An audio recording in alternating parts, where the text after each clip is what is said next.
got zero friends.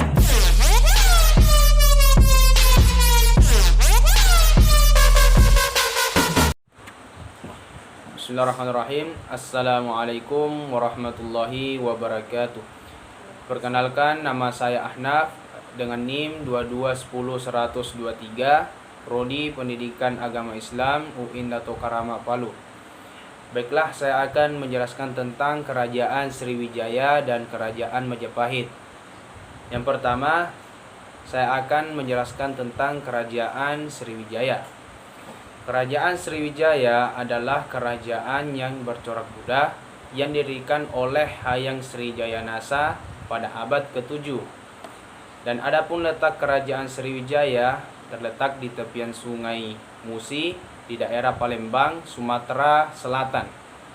Kemudian di Kerajaan Sriwijaya ada yang dinamakan Tuhan Anfatakpura.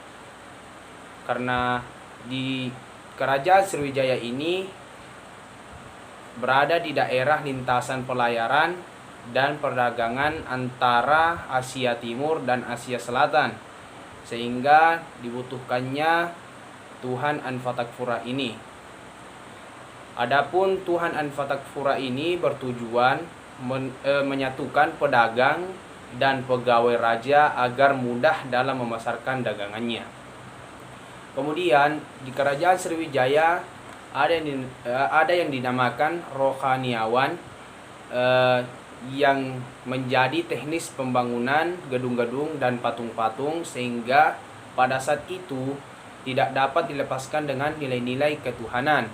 Kemudian sampai sekarang banyak peninggalan-peninggalan Kerajaan Sriwijaya seperti Prasasti Kedukan Bukit, Prasasti Talang Tuo, dan Prasasti Kota Kapur. Kemudian yang kedua adalah Kerajaan Majapahit.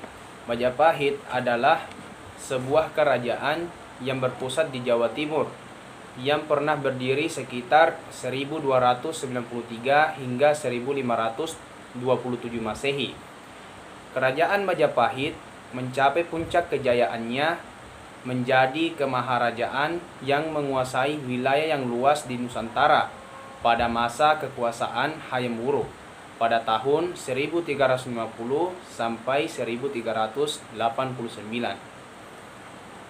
Kemudian di masa Kerajaan Majapahit ada sebuah buku atau kitab yang berjudul Negara Kertagama yang dituliskan oleh Empu Prapanca. Kemudian dalam buku tersebut terdapat istilah Pancasila yang berbunyi Yatna Gegwani Pancasila Kertasangkarbisekaka Krama, yang artinya raja menjalankan dengan setia kelima pantangan, yaitu mateni, maling, madon, madat, dan main. Kemudian kitab yang kedua yaitu yang berjudul Sutasoma yang dituliskan oleh Empu Tantular, yang mana buku tersebut juga ada ungkapan Bhinneka Tunggal Ika yang berbunyi Bhinneka Tunggal Ika Tanhana Dharma Mangrua, yang artinya berbeda-beda tetapi tetap satu, kemudian tidak ada kebenaran yang bermuka dua. Bisa kita simpulkan bahwa Pancasila dan Bhinneka Tunggal Ika itu berasal dari dua buku. Yang pertama adalah buku yang dituliskan oleh Empu Prapanca, yaitu buku Negara Kertagama. Kemudian buku yang kedua yaitu buku yang ditulis oleh Empu Tantular yang berjudul Sutasoma. Mungkin itu saja yang sempat saya sampaikan. Mudah-mudahan bermanfaat bagi kita semua. Mohon maaf bila ada salah kata dari saya. Sesungguhnya saya masih dalam proses belajar. Sekian dari saya. Wassalamualaikum warahmatullahi wabarakatuh. Assalamualaikum warahmatullahi wabarakatuh. Baik, saya akan menjelaskan tentang dua negara yang menjajah Indonesia, yakni negara Belanda dan negara Jepang.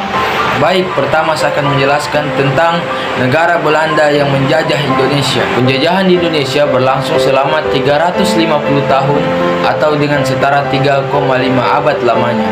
Di bawah kepemimpinan Cornelis de Houtman. Dan tujuan Belanda datang ke Indonesia adalah untuk berdagang agar mendapatkan harga rempah-rempah yang murah. Baik, itu adalah sejarah singkat yang terjadi di Indonesia, yaitu penjajahan Belanda ke Indonesia yang melalui perdagangan agar mereka mendapatkan harga-harga yang murah. Baik, kita akan masuk ke penjajahan Jepang ke Indonesia. Negosiasi Jepang bertujuan untuk mengamankan penyediaan bahan bakar pesawat gagal pada Juni 1941 dan Jepang memulai penaklukan hampir di seluruh Asia Tenggara Desember di tahun yang sama, dan Jepang mengadakan revolusi terhadap pemerintah Belanda. Penduduk Jepang juga membentuk Badan Persiapan Kemerdekaan Negara Indonesia, yaitu BPUPKI, Badan Penyelidik Usaha-Usaha Kemerdekaan Negara Indonesia. Dalam bahasa Jepang juga disebutkan Dukuritsu Junbi Inkai yang menyiapkan kemerdekaan. Baik, itulah kesimpulan dari dua negara yang telah menjajah Indonesia, yaitu negara Belanda dan negara Jepang. Lebih dari kurangnya saya mohon maaf. Wallahu musta'an fastabiqul khairat. Wassalamualaikum warahmatullahi wabarakatuh. Bismillahirrahmanirrahim. Assalamualaikum warahmatullahi wabarakatuh. Perkenalkan, nama saya Fauzan Razan. NIM saya 221010017. Jurusan Pendidikan Agama Islam, Fakultas Tarbiyah dan Ilmu Keguruan. Saya akan menyampaikan materi tentang PPKI. Pada pertengahan bulan Agustus 1945 akan dibentuk PPKI. Untuk keperluan itu, Insinyur Soekarno dan Dr. Andes Muhammad Hatta dan Dr. Rajiman diberangkatkan ke Saigon atas panggilan Jenderal Besar Terauchi.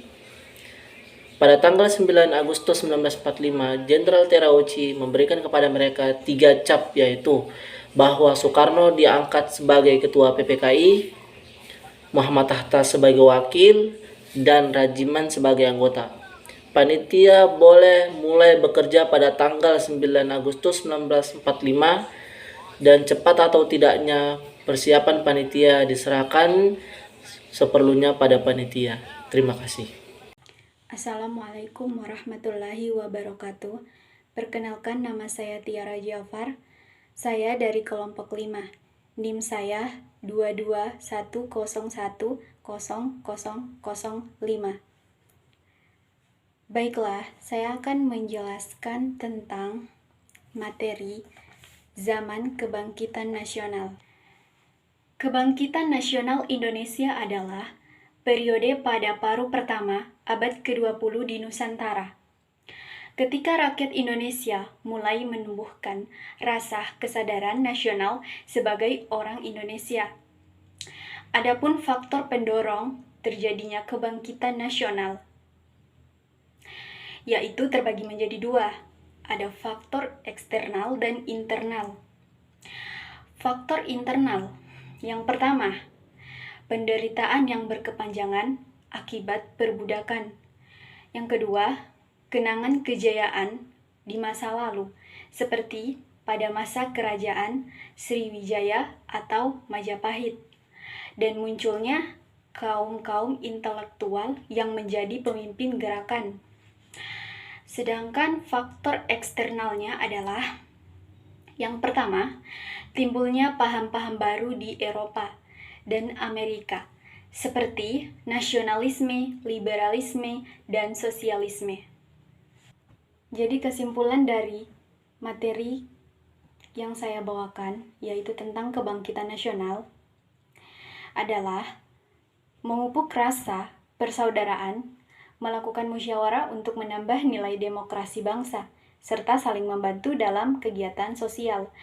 Dengan demikian, semangat kebangkitan nasional yang telah diperjuangkan oleh pahlawan bangsa dapat berkembang hingga saat ini. Sekian dari saya ucapkan banyak terima kasih. Nun wal qalami wa mayasturun billahi fisabilil haq wastabiqul khairat.